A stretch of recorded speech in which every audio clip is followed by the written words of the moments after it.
Okay, so our topic now is about the series AC circuits.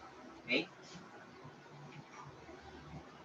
let's have this. No, we have the Ohm's law in AC circuits, or two-terminal circuit with an input phasor of voltage V. So meaning phasor, it has a magnitude, it has an angle. No? Basically, it means a vector. And an input phasor current I. Okay. Do you hear me clearly? Aware pa, rinig po ba ng maayos sa ating mga nasa Zoom class natin?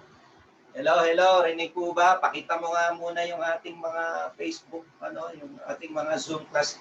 Okay, hello, magandang gabi po. Magandang hapon sa inyong lahat. Okay, magandang hapon.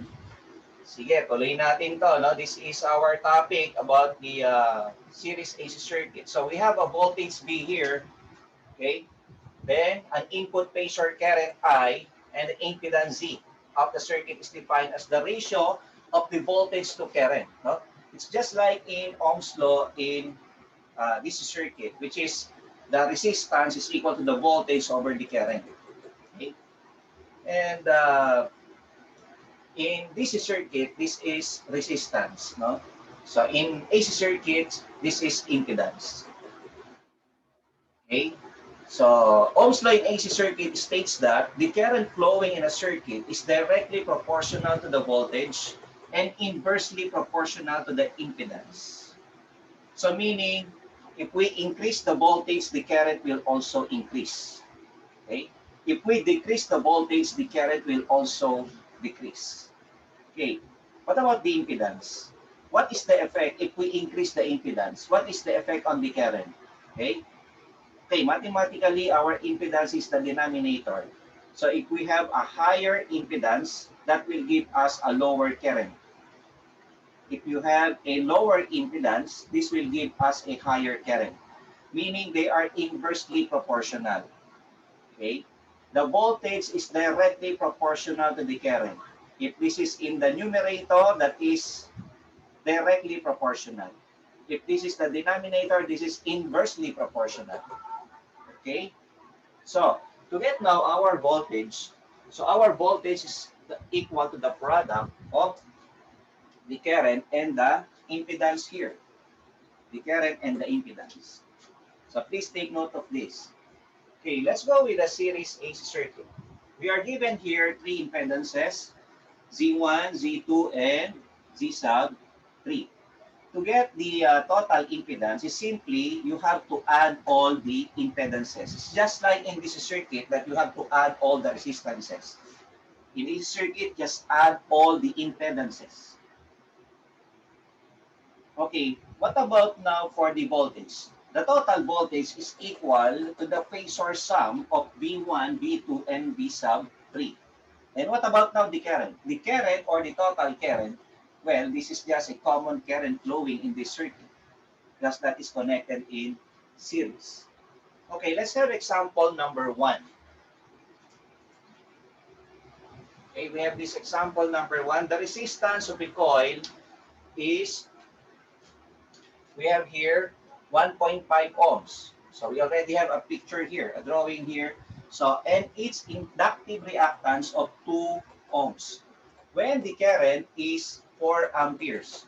So there's no given angle, so that is automatically it has an angle of 0 degree. Okay, because there is no an angle here. Okay, for our current. Find the voltage V. We have here the voltage source and draw the phasor diagram. Okay, let's go over in our whiteboard. Okay, so I will just draw our circuit. We are given here an RL circuit, series circuit. So we have here 1.5 ohms. We have here plus J ohms. Okay, we are given here a current flowing, current I, that is equal to 4 amperes. Okay, then we have here a voltage source V. Okay. So we are asked to find here, now find the voltage. So what is the voltage V? That is the unknown. Total voltage. Okay, let's have our solution.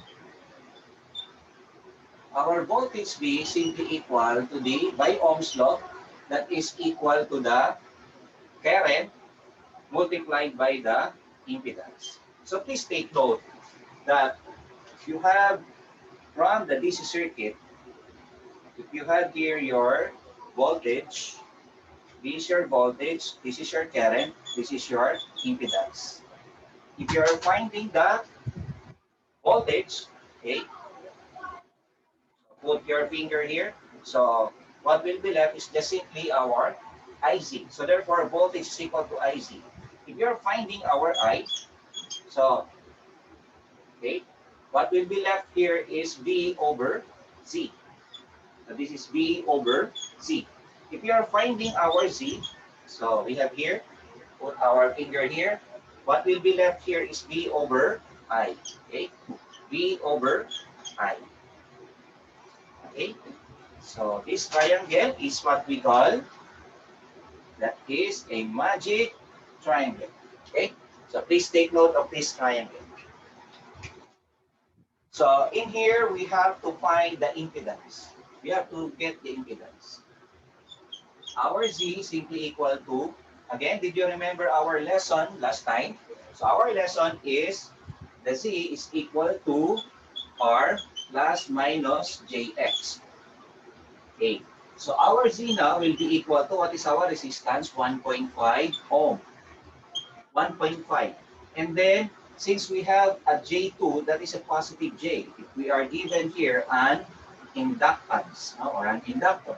So we have here our J2. Okay, so 1.5 plus J2.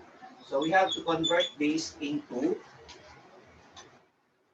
okay, let us convert this into polar form.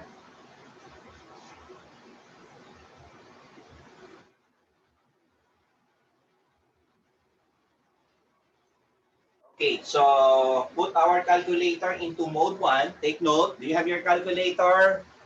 Okay, mode 1, then convert shift, and then you press plus. So we have here 1.5, then shift, close parenthesis, no? So that you have your comma, then we have 2, then close parenthesis. So the display in your calculator, it must be like this one, 1.5, comma 2. Okay, so the answer would be,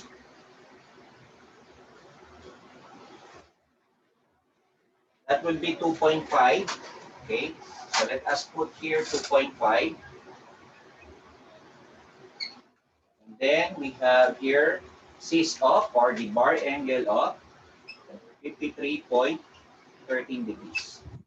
So that will be in ohm.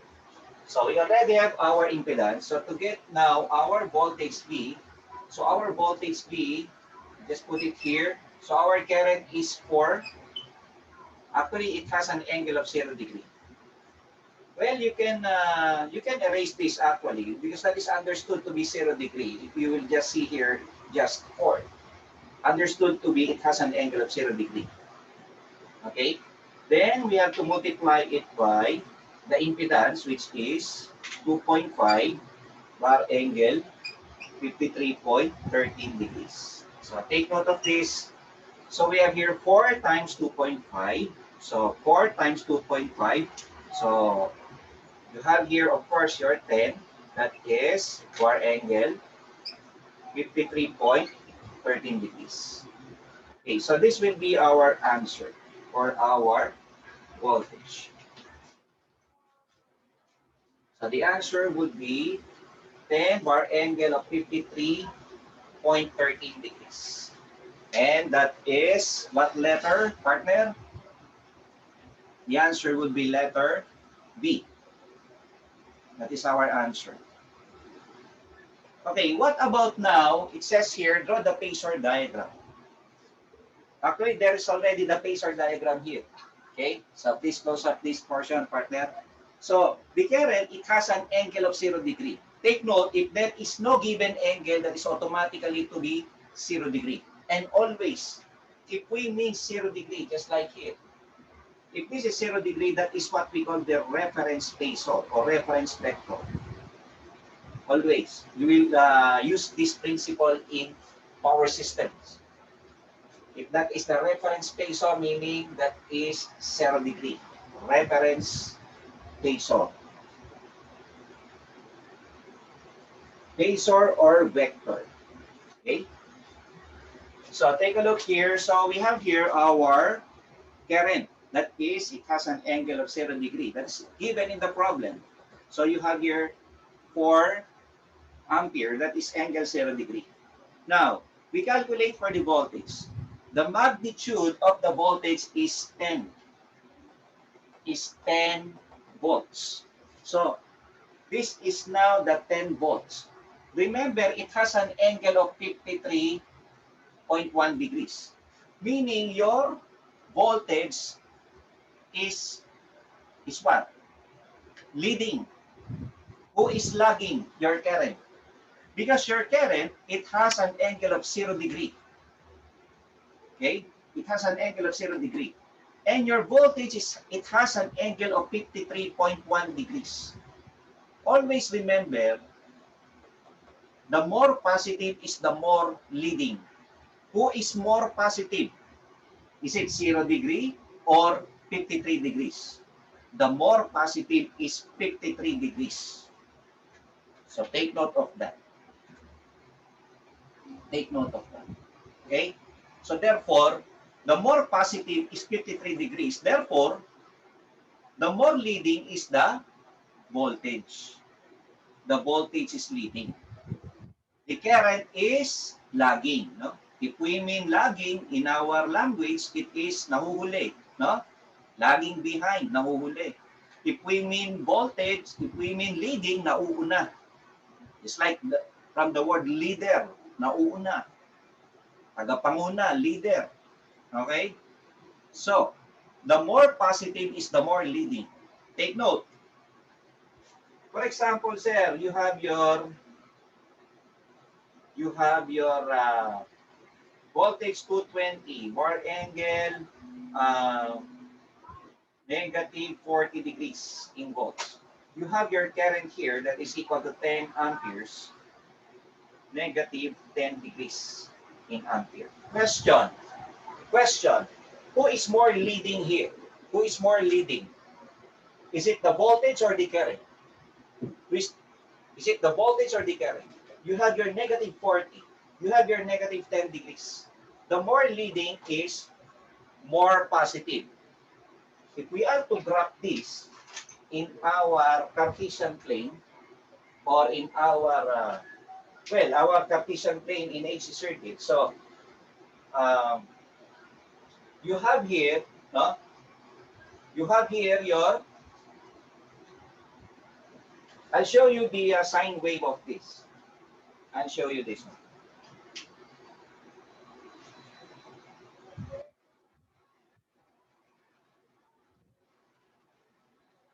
Let us have first for the Cartesian plane. For x and y axis, you have your x and y axis. Where is negative 10?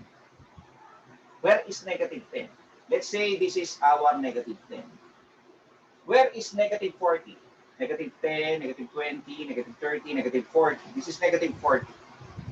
So this negative 10 is nearer to 0, and this is on the positive side. This is the negative side of the xy plane, the Cartesian plane in algebra. Okay? But if we are to draw this, the waveform of this, no? Let us recall this. We discussed this already. No? Let us refresh this one. In AC circuit, if you are to draw, okay, I will draw our given first. So we have our 4 ampere. So our 4 ampere, our current, take note here that our current here is 4 ampere, angle 0 degree. So take note here, meaning the 0 degree is the origin. The origin. So you have here this is your current waveform. The 0 degree here is the location of your starting point. This is the starting point of the waveform. It is the point wherein the next point becomes positive. This is not the starting point. This is not the starting point because the next point here is negative already. So this is considered to be the starting point. If you have this waveform, this is the starting point. Okay? And this is not the starting point. Okay. What about now for the voltage? Let us locate now the voltage. So that is 53.13 degrees. In AC circuit, it is the opposite of the XY plane. Okay, in AC circuit, the positive is on the left side. The negative is on the right side. Okay, they are opposite to each other. Magkabaliktad sila. Now, we have here 53.13 degrees. So where is this located? The starting point. So the starting point is somewhere here.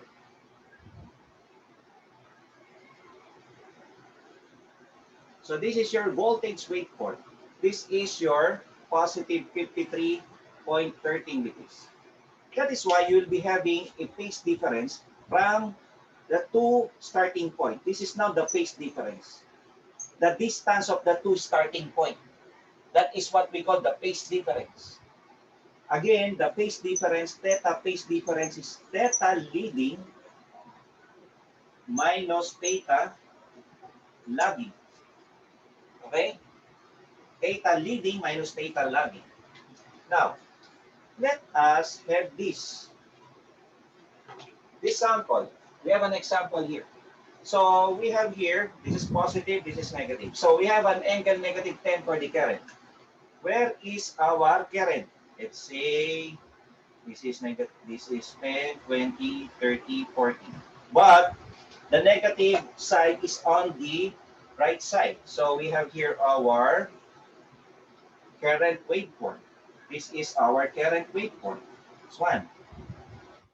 Current waveform. The location is at negative 10 degrees. This one, negative 10. Where is negative 40? Oh, it is somewhere here. This is the negative 40.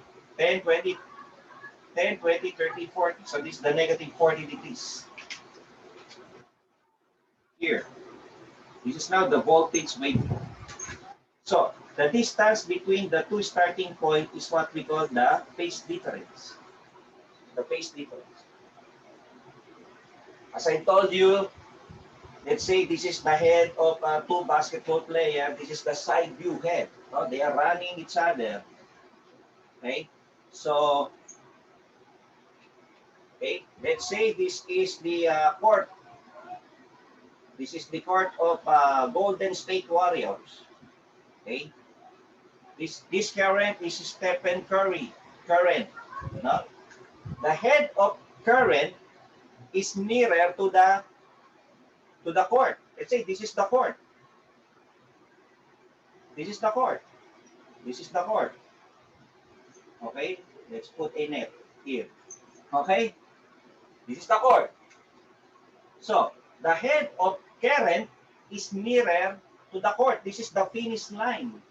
Let's say they are running each other. Therefore, as we read this, I leads V. Let's say I leads V by how many degrees? What is the distance between the two? So, the phase difference is what now? Theta leading, which is more leading, negative 10. Right? So, we have here negative 10, okay, minus theta lagging, minus, so this is negative 40. Negative 40. So that's why negative, negative, positive, 40 minus 10, so that is 30 degrees. Therefore, their difference is 30 degrees. That is their phase difference or phase displacement. These two. Well, the theta here is obviously 53.13 degrees. No? So this is the phase difference between the voltage and current. And remember, this is the angle we discussed before. This is the angle in impedance. That is also the impedance angle. That is also the power angle. That is also the admittance angle from these three triangles. Did you remember that last time? The three most important triangle in AC circuits. The impedance, the power triangle, and the impedance triangle. Okay? That is the angle. Okay? In this triangle. So, let us continue this. Let us have number 2 problem. In here, we are given RLC circuit. RLC circuit. Okay, I will redraw this. No? Okay, number 2. So we have here R, L, then we have C. Okay. So we have here our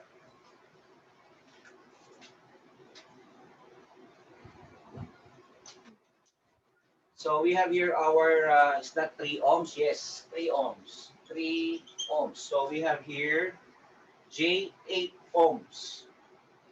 J8 ohms. Then we have here negative J4. Negative J, negative J4 ohms. Okay, that is negative because it is capacitor, negative. You see capacitor, this horizontal, you have your horizontal here. No? Okay, so take note for the voltage. Our total voltage is equal to 100 bar angle 0 degree. 100 bar angle 0 degree. That is the reference vector. And then we have here our current. That is our current. Now, find CT and IT. So the question here is our CT and IT.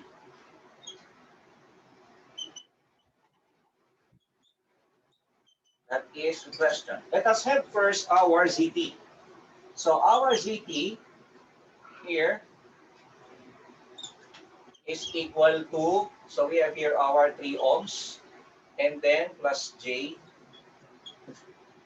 8 ohms, then minus J 4 ohms. So we have here 3 plus, so this is positive J minus J4, so it's more positive, so that will become 8 minus 4, so simply 4. So let us convert this into polar form. Okay, again, mode 1 in your calculator, then shift plus sign. So you have your 3, then we have 4, close parenthesis. So you'll be having polar form of 5 bar angle 53.13 degrees. So we have here 53.13 degrees. So that will be in ohms. No? So that is our CT. Okay? Now, what is our total current? Our total current. Let's have here, by Ohm's law, total current is equal to the total voltage over total impedance. So the total current will be equal to, what is the total voltage? 100. 100 bar angle 0 degree. What is the total impedance? So we have here our 5 bar angle 53.13 degrees. So therefore, our I total here, what you will do here is to divide. You divide first 100 to 5. 100 divided by 5. So that is 20. Isn't it? 20. What are you going to do the angle? Did you remember our topic in complex number? So if you are dividing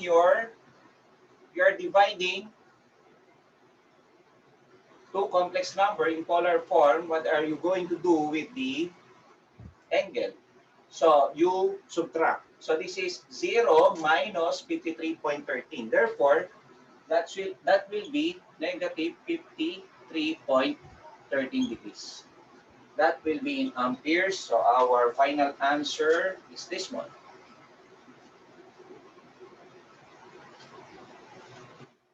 Okay. Where is this? Let us head here. Partner. So our answer here will be letter A. That is our answer. No? So 53, 5 bar angle, 53.13 or 1 degrees in ohms. Then our current is 20 bar angle, negative 53.1 degree in ampere. So the answer is letter A. No? Okay, there is a note here. And draw the phasor diagram. Well, we already have the phasor diagram here. Take note that the total voltage is 0 degree. So that is now the reference vector. You have your 100 as your magnitude. And then your current is negative. Take a look here. Your current is negative 53. Always remember, if the angle is rotating clockwise, it is a negative angle. You see, the rotation is, since the angle is negative 53.1, so the rotation is clockwise. If it is positive 53.1, the rotation must be counterclockwise. Take note of that. Okay? So that is clockwise. So that is negative 53.1. So you have your current here. Take a look here for the phasor diagram. Which is leading? Which is lagging? Is it the voltage or the current? The more positive is the more leading. You have your 0 degree. This is negative 53. That is your current. The leading is the voltage. Okay? The lagging is the current. So meaning this is lagging current. Again, if we mean lagging current, that is lagging power factor. Okay? If we mean leading current, meaning leading power factor. Please take note of that in your notebook. Lagging current, lagging power factor. Leading current, leading power factor.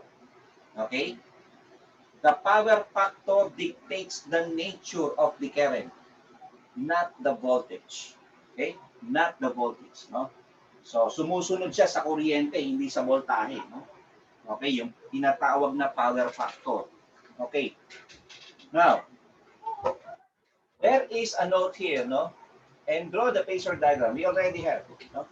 Verify Kirchhoff's voltage law by showing that the sum of voltage or voltages is equal to the input voltage. The input voltage is the total voltage. We can verify this if it is true. Because the Kirchhoff's voltage law states that the summation of voltages around any loop is simply equal to 0. Or simply mean your voltage here, let's say V sub 1 plus V sub 2 plus V sub 3, it must be equal to the total voltage. What about doing that? Okay, let's do that. Here. Let us solve first our V sub 1. Let's say you have your V sub 1, okay? So, computing natin, ha? Okay, we have our V sub 1 that is equal to I1, then Z1. Well, of course, your I1 simply equal to your total current, wherein our total current is 20 bar angle negative 53.13 degrees. You have to multiply by the first impedance. It so happens the first impedance is purely resistive. So you have your 3 ohms. Your 3 ohms, of course, the angle is 0 degree. Okay, so let us use our calculator. So, well, 20 times 3, so we have here 60.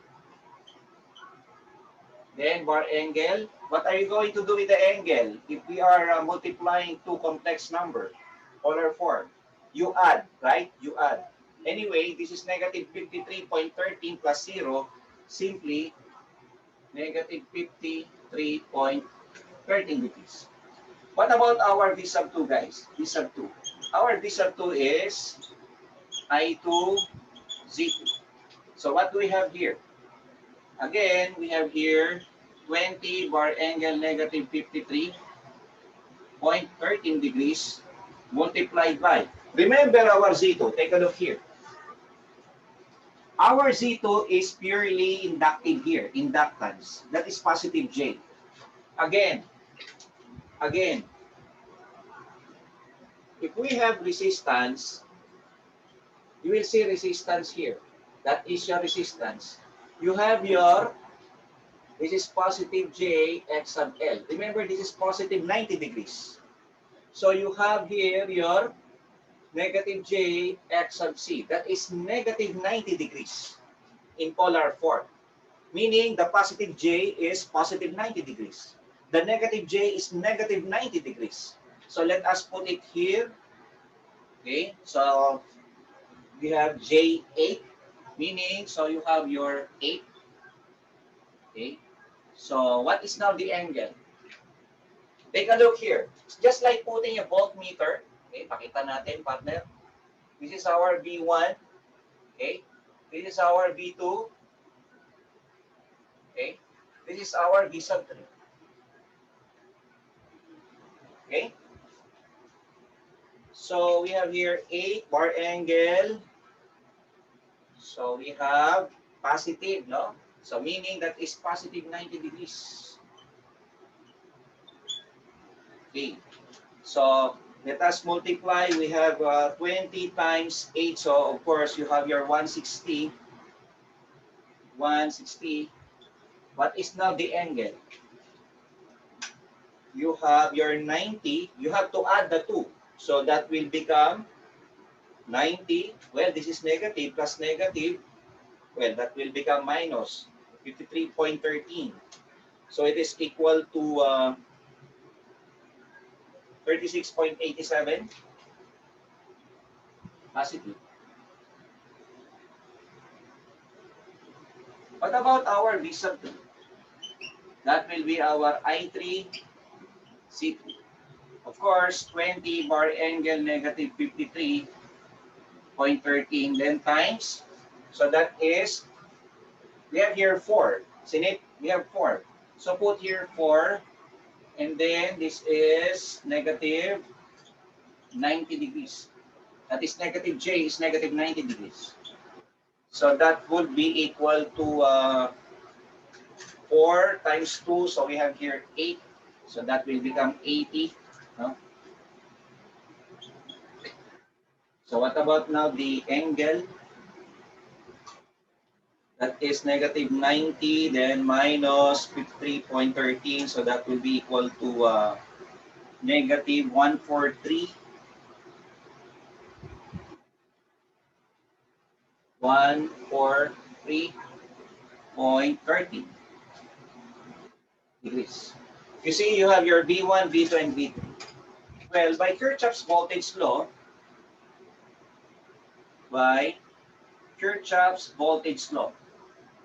okay? Or we call this in our review center, we call this as the powerhouse chop-chop law. Actually, this is the son of Kirchhoff's voltage law. What about this one? The Kirchhoff's voltage law states that the summation of voltages any loop here is equal to 0. The chop-chop law states that the voltage here plus voltage here plus voltage here is equal to the voltage here. See? Okay? Yung voltahe dito, the voltage dito, the voltage at 3 ohm plus the voltage at 8 ohm inductor plus the voltage at negative 4 ohm inductor, negative J4 ohm in capacitor is equal to the total voltage here. So, let us verify. We already have the value for total voltage. Since that the total voltage here, that is equal to V1 plus V2 plus V3. So, what is our total voltage? 100. Bar angle 0 degree. So, let us substitute here 60, negative 53.13 degrees, then plus 160. bar angle 36.87 degrees, then plus 80, bar angle negative 143.13 degrees. Okay, you just have to put your calculator in mode 2, right? Mode 2. Put your calculator in mode 2. You input now all the values. Okay. So mode 2, okay. Don't look here. Go first with your 60 bar angle negative 53.13. So we have here 60, shift, bar angle. So we have negative 53.13, then plus 160, then shift, bar angle 36.87, then plus 80, shift, bar angle. So we have here negative 143.13. Then you press now equals. Okay. After pressing equals, you press equals, then you press shift 2, 3. Then equals again. Okay. Then shift 2, 3. Then equals. So the answer would be 100 bar angle 1 degree. What is 1 degree? That's a very small angle. That is almost a 0 degree. Of course, there is what we call a rounding off of these values. No, if you are to be exact, you will get also 100 bar angle 0 degree. I'm sure of that. Okay, it's just that we have some what we call this rounding off of these values. No, so basically they are just equal. They are just equal. Well, we can verify this in the next sample problem. No, it's like here. Take a look here for number 3 sample problem. Okay? So, dito muna partner para makopya nila. Dito mo lagay yung camera. Ayan. Habang nagbubura tayo. Close up mo pa. Okay, to our viewers, you may copy, no, or you may print screen so that you have also the copy.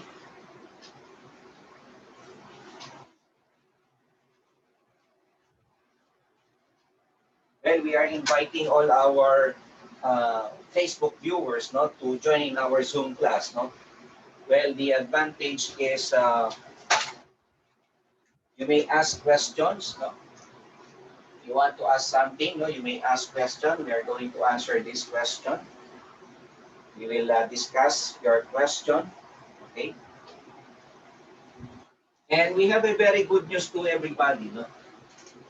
Starting next week, partner, please take note of this. Starting next week, okay, we'll be having a discount coupon from Powerhouse to those, okay, this is a fresh news. Now, please listen carefully. For our Zoom class participants only, no?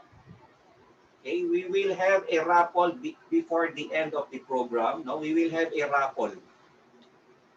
Okay, we will have a raffle. No, so we will give discount coupon. Okay, we will send this to you. Okay, and of course we are going to take note of this. No, so we have a raffle. Then once we get your name, you may have a chance to have a discount. No, discount from 1,000 pesos discount, 2,000 pesos discount, 3,000, 4,000, 5,000 pesos discount, up to 10,000 pesos discount, no, in our programs, whether it is our review program or our special webinars. Okay, so you will have a discount, no? So starting, no, simulan na natin sa ano yan, partner. We will start this coming Sunday, the raffle. We will give a discount coupon, no? So we will send to you that, and we'll have this raffle before the end of the program. Okay, so that is a little gift, no, from MPHD Review Center and from UN Television, no, our sponsor for this event. No? Okay, let's go now to the next sample problem.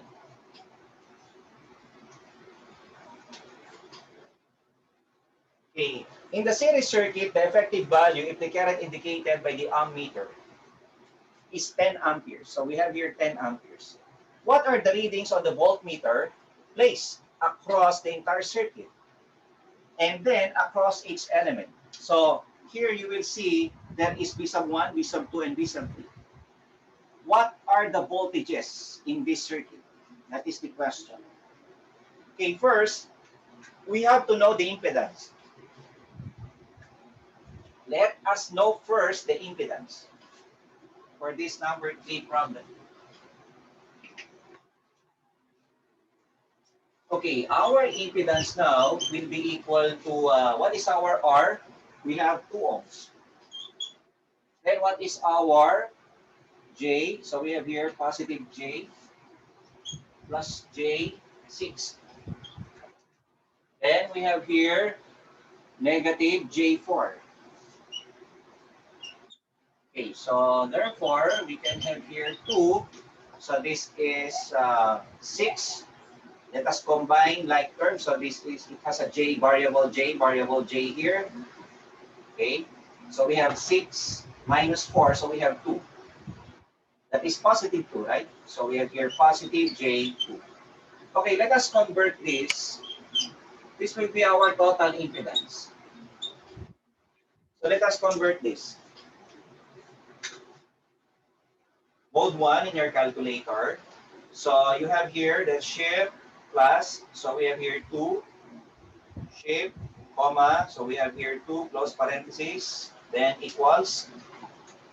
So we have here 2 point, let us round off this, 2.83.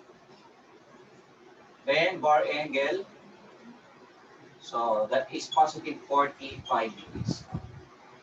If the real and imaginary component are equal, always remember that the angle is always 45 degrees. Take note. Okay? Well, that's because of the 45-degree triangle, isn't it?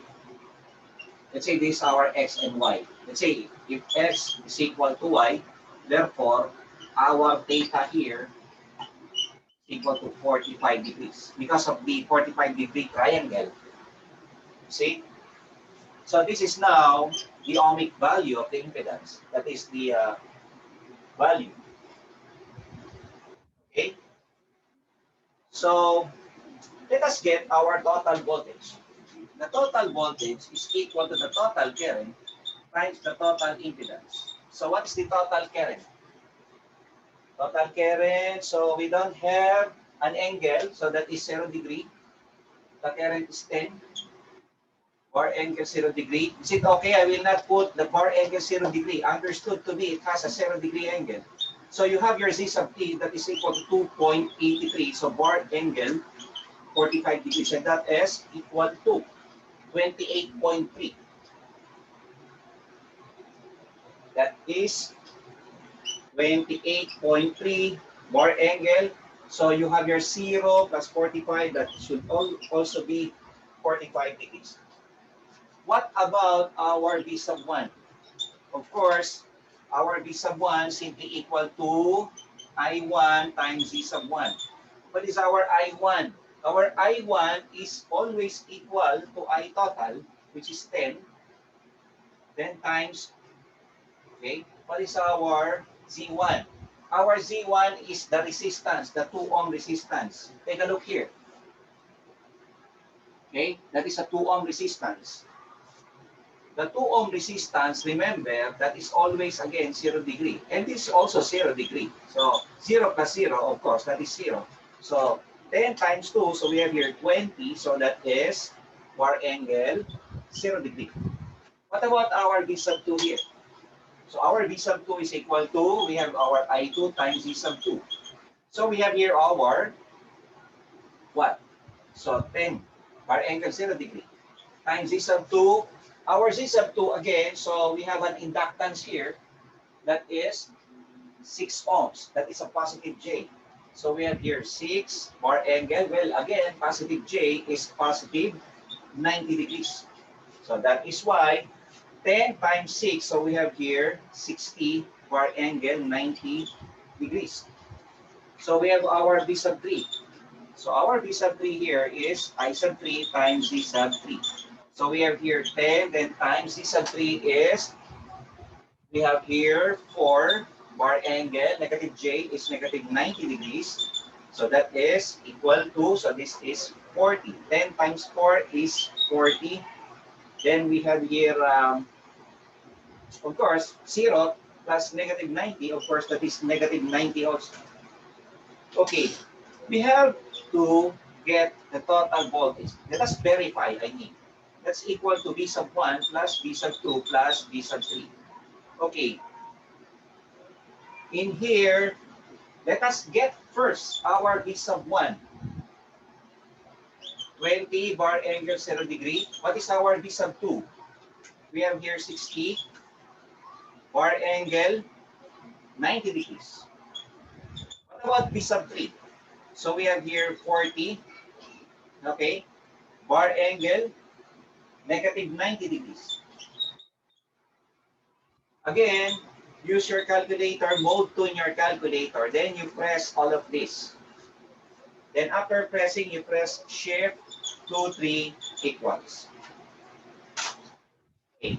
So let us have here, press your calculator, mode 2. So we have here 20, sorry. Okay, naka-mode 2 tayo, no? So that is 20. Okay, no need to put bar angle 0 degree. Just press 20, then plus 16. Then shift, bar angle, positive 90 degrees, then plus. We have here 40, bar angle, negative 90 degrees, equals. Then you press now, shift, huh? Shift, 2, 3, equals. Then that is 20 square root of 3. You press now S to D. The S to D is above the del button. Above the del button, this is the del button. S to D. You press S to D. So you will see here that our final answer will be 28.28427125. Angle 45 degrees. Isn't it? Did you get that value? Sino ba nakakuha sa atin? Taas nga kamay mga kawerpa, nasundan ba yon? I hope everybody has a calculator because you will not learn this if you don't have a calculator. You have to involve yourself so that you can understand. If you do not involve yourself and just watching, forget it. No? You'll not learn this. Well, not unless you will repeat it again in YouTube. No? Okay? So, did you get that? This just like the number 2. We made for number 2. Parehas lang naman ito ng number 2. Yung ginawa natin. So therefore, our answer would be, okay, our total voltage is this one. V sub 1, we have here. Okay. Because somebody asked me, sir, 20 plus 60 plus 40, that's 120.